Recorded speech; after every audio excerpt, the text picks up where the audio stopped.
Welcome to the I Love Wine and Dogs podcast, created, produced, and hosted by Heidi Hubner, with engineering and production by Timothy Stone Dancer Coleman. This show was created to celebrate good wine, amazing pets, and people from around the world who are doing great things in their local communities.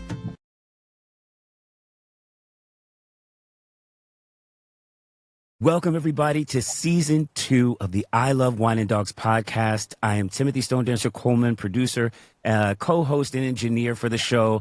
And it is my great pleasure to introduce you to Heidi Hubner, our creator, host, and producer of the show. Here's Heidi. How you doing, sister?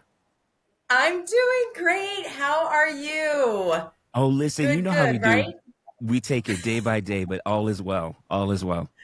All is well. East Coast, West Coast in the house. I love it. Exactly. And I mean, today they're getting a trifecta. We've got New York, we've got Cali, and we've got Atlanta. I know. I'm so excited for our guest, Gillian Bell. I can't wait to delve into that in just a couple of moments. You guys are going to love her and just be in awe of everything that she does. But so, Tim, what's new on your plate? I'm really happy to say things are settling into almost into like the perfect groove, right? I know that, we are always where we're supposed to be, and it all happens in the energy time that it is supposed to happen. And I am closer than ever to seeing the fruition of the homework. So I think that this last year, you guys have gotten to know my brother.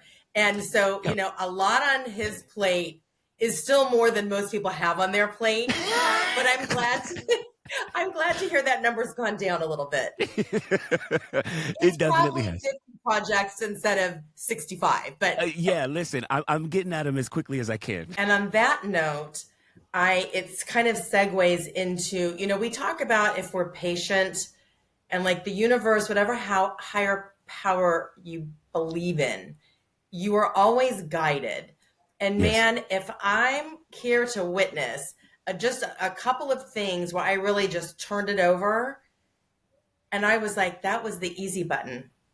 Hello, instead of pushing and this and that. And it was like, oh, wow. I'm calm because these things that I wanted to happen that weren't happening as quickly as I wanted them to are now falling into place. That's exactly right. I feel like this is a good segue to Yes. introduce Yes. our guest because, man, if she doesn't speak and do all of this, woo. Oh, yes. Take it away, she Tim. does. All right. So this episode will focus on Gillian's work in wellness throughout New York City and beyond. Her curriculum, The Tree of Life, has been implemented in schools, colleges, community centers, as well as online. Gillian recently purchased land to build a retreat center called Aramenta. Aramenta is also, for those of you history buffs out there, it's also Harriet Tubman's real name. It will house buildings for retreats, for people to do their yoga practice, for so much more. To create a space and an environment that they can clear that energy out of their head and feel and go inside themselves and connect. That's why we want them to put the hand on the heart.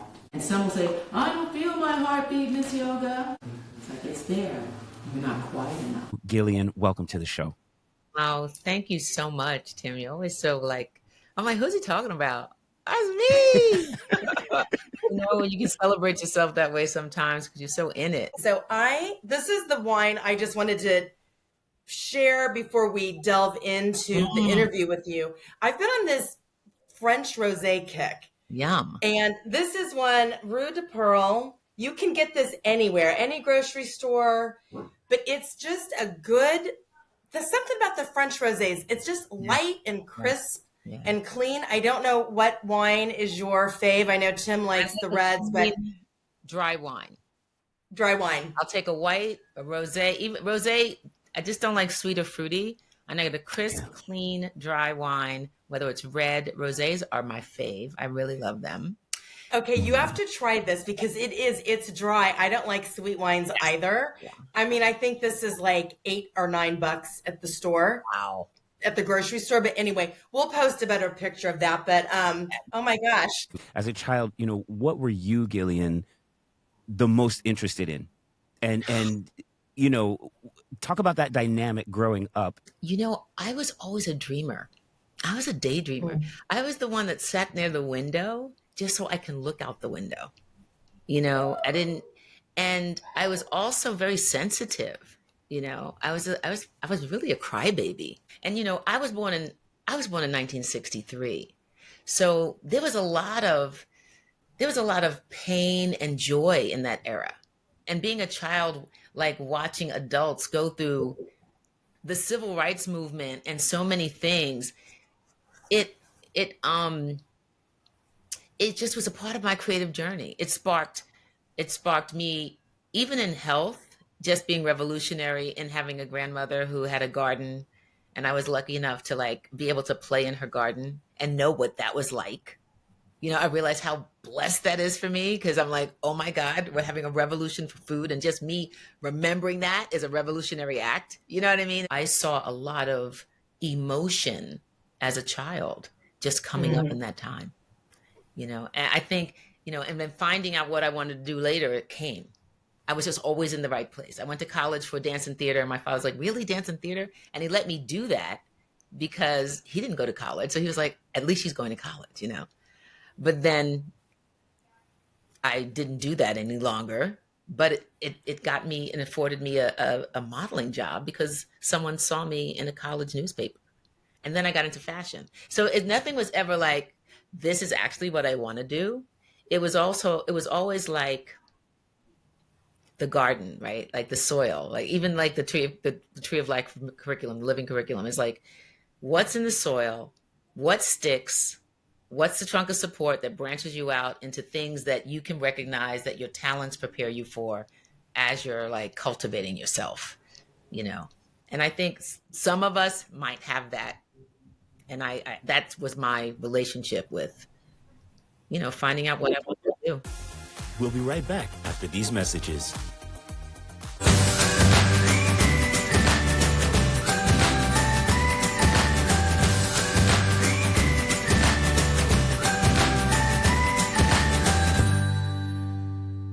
Watch season 1 of I Love Wine and Dogs on Spotify. Wherever you live, go to your local shelter or work with your local rescue group to bring in your new forever loving baby if you're ready. Remember, you got to make sure you're ready for this commitment, but you can foster, you can volunteer. There are so many other ways that you can give back and help your fellow community in the pet world. Like, share, and subscribe on Facebook and Instagram at I Love Wine and Dogs. Welcome back to the show. So Gillian, would you say I love that story about being in the garden, and like, yes, how fortunate you were able to do that, because many children have never experienced that. So would you say your grandmother was a big influence or a role model for you without even knowing it? Yes. Yes. Well, you know, I knew it. Like I knew who she was in my life because she was everything. You know, I was fortunate enough to be able to go upstairs into her world. I lived right downstairs. My mother and father lived right downstairs. So for me, I got up if I wasn't already upstairs, and I was in her world. I was just in her world. So you were dancing and you were modeling. And then where did you go from that? Dancing and modeling. And when I modeled, I stayed in fashion houses. Like I didn't move around like a lot of models. I never went to Europe. I stayed in the States. And I stayed on 7th Avenue. I worked with designers like Anne Klein and Charles Nolan and Ellen Tracy. So I'm going to jump because I know it's rich. Your book. Okay. Because you're talking about this, and I need to bring this up now. I love this book, and I'm going to read something in the foreword that I'm actually going to type up, and it's going to be one of I have a little area where I have things that speak to me. And so this book I'm going to say this is a book for everybody. So in the foreword, it says, Are You Aware helps young children recognize and appreciate these simple joys. Are You Aware is the start of a continuing conversation with our children or adults, I'm adding that in there, about the love of life and respecting the world around them. We are all in the soil. We all need to do this, and it starts with the children. It is a message of hope for our complicated world.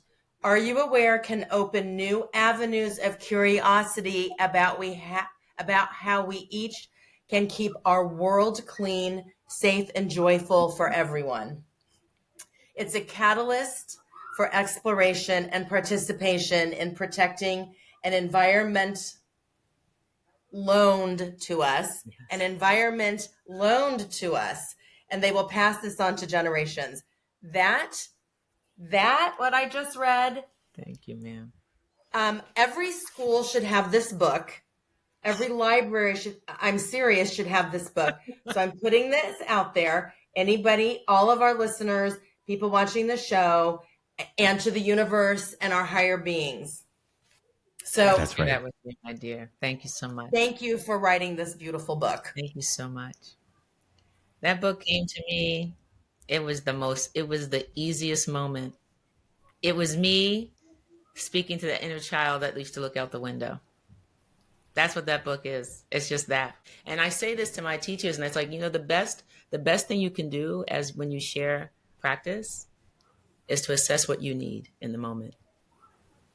Because if you assess what you need in the moment and really share that vulnerability and do that practice, because you have the tools, you know everything, you're going to realize that people in that room needed that, and they didn't know it and you didn't know it. But what you did was you were able to share in an experience that was going to elevate you without having to think you had to come up with something different.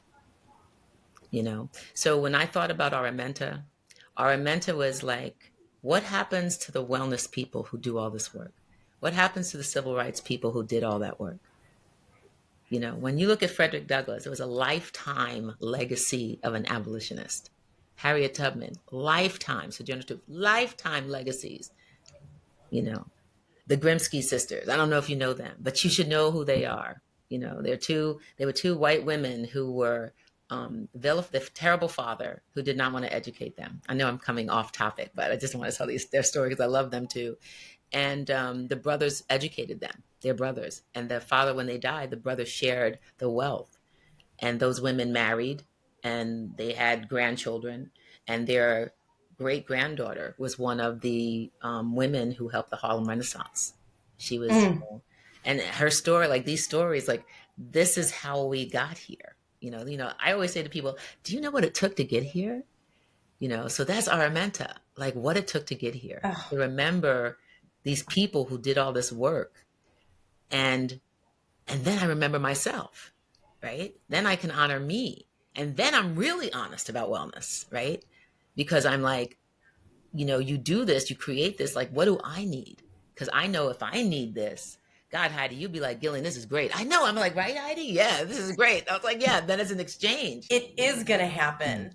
And we're going to have to take a quick break for a public service announcement. So stay tuned and we'll be right back with Gillian Bell. We'll be right back after these messages.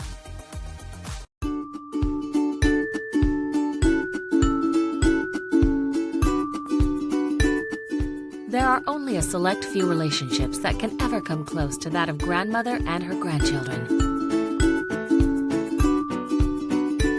Such is the case with Journey and her grandmother. Journey and her granny love each other dearly. Journey looks up to her grandmother in every aspect of her life, a love reciprocated with her grandmother's every action. If it is something as little as a new crayon box, Granny always is excited for her little Journey, as she means the world to her.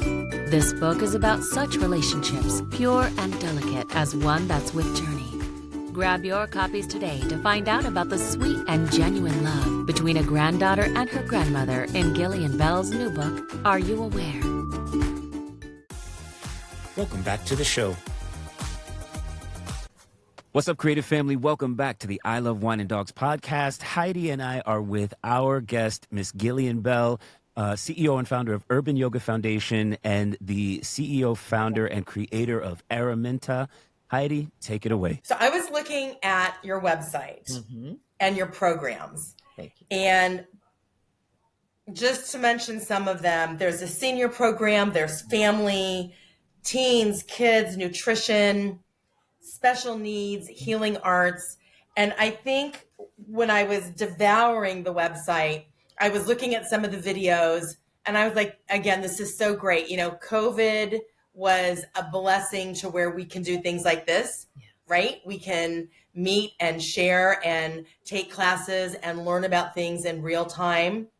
And then also have recorded, sessions to view at another time. When I'm looking on your website and there's a picture and it's kids in class and it's two young girls doing like a tree pose together and they're laughing and the joy.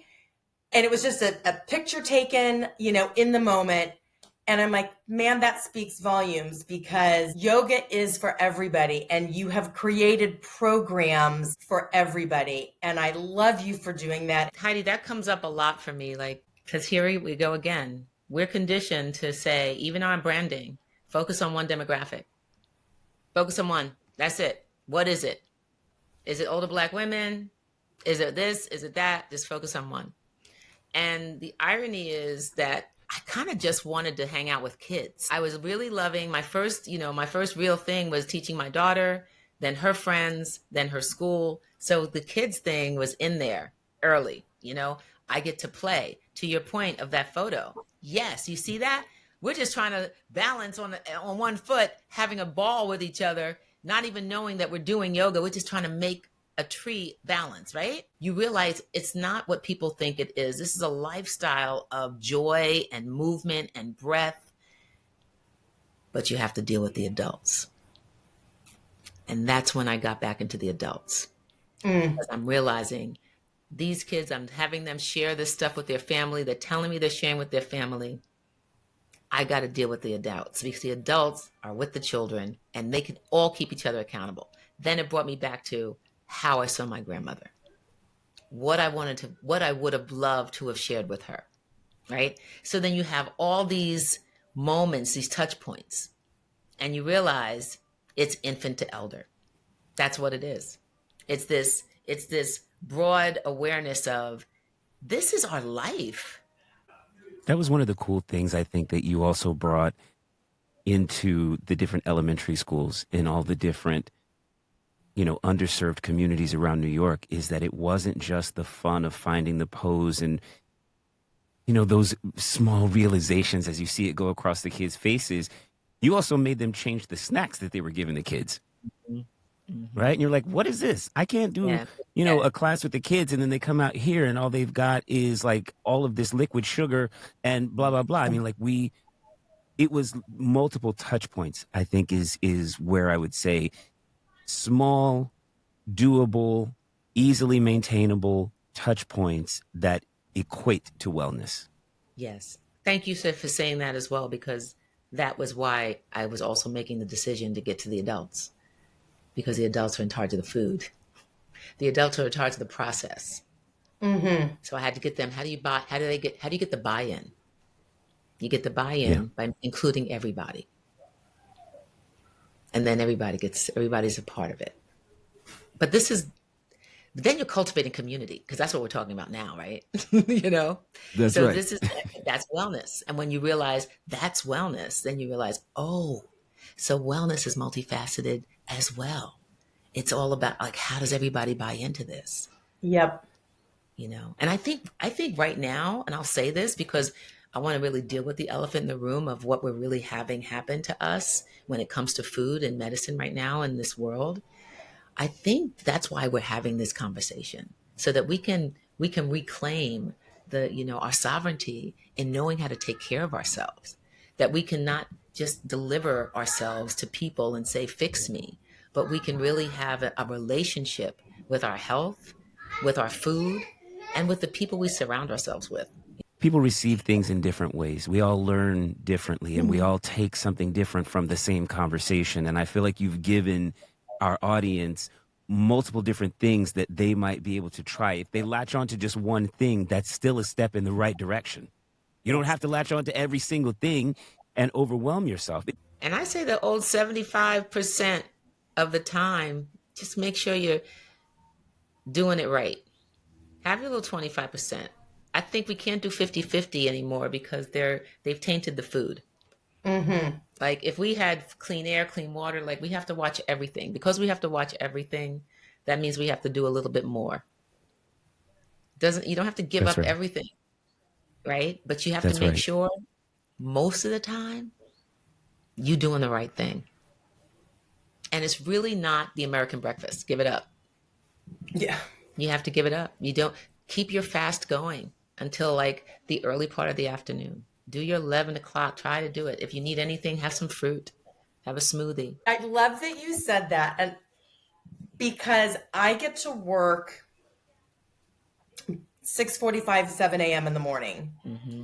And I would then eat my breakfast, whatever it was, if I made an egg or had yogurt and berries at like 7:30. And I'm like, I'm not hungry. Right. But you're supposed to eat breakfast. No. You're supposed to start the day and eat your breakfast. And it was like, certainly not going to eat it getting up at 5 in the morning.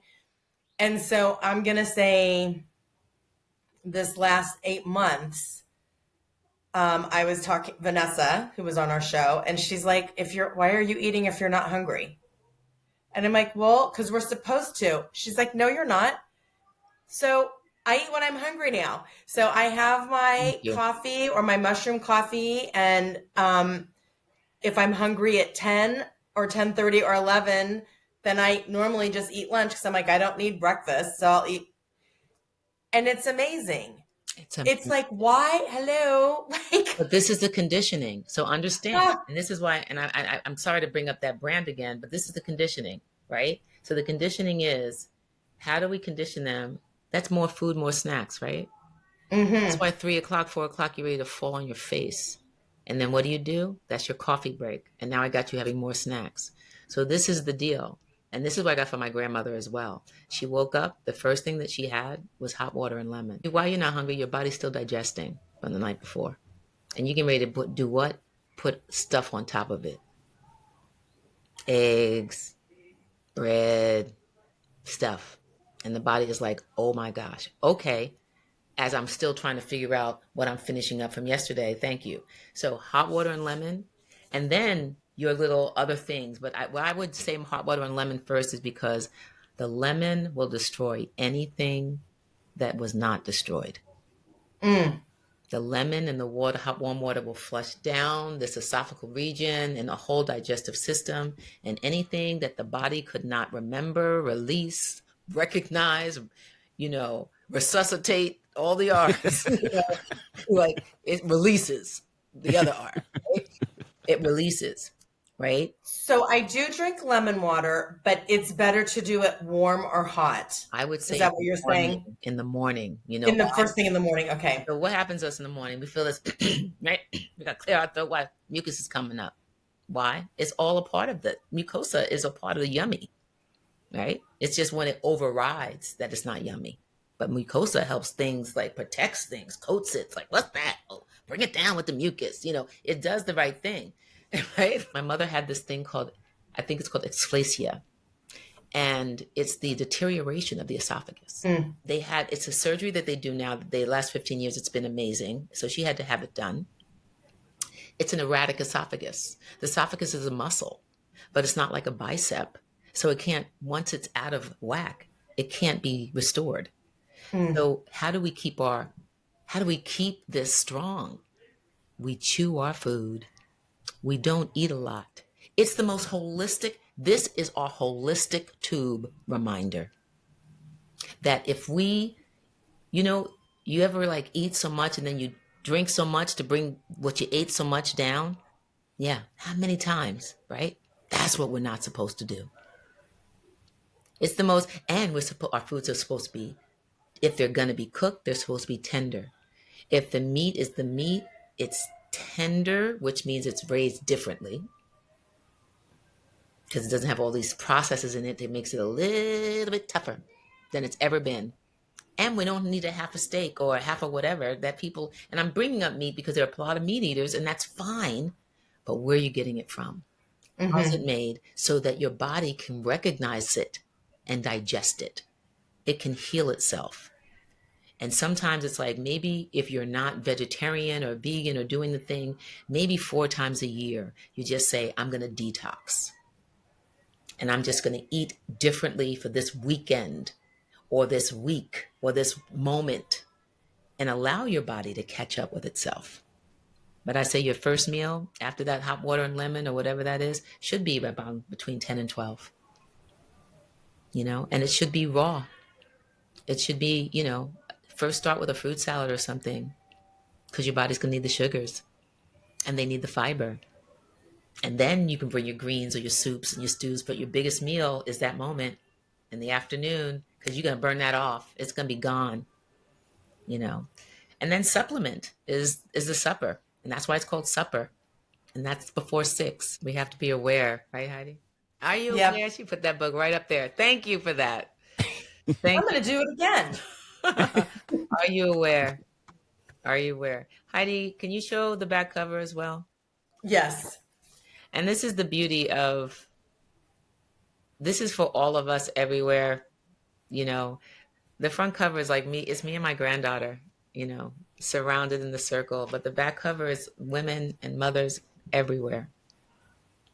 Just sharing, awareness and sharing our ways, right? Absolutely. Thank you for going deeper with me. Audience, I want to say, viewers, listeners, people who are just checking us out, we did a lot of traction today. We covered a lot. And that's what happens when you get in the soil. I used to be a little girl, look at my fingernails and my hands, say, why am I so dirty? I was like, what's happening? Because you was playing in the soil all day, but you didn't realize it. And it was different. It wasn't like this dust that we have. It was soil. Yeah. It was packed. It was rich. You could do that and get it off you, or if it was muddy, it stayed on, you had to wash. But usually it's just packed rich soil that was just like. On that note, we have to get one more PSA in. So we'll be right back with Gillian Bell, everybody. Thank you. We'll be right back after these messages. Coming up on the next episode of I Love Wine and Dogs. Big wineries that are making a lot of wine want to make a consistent product.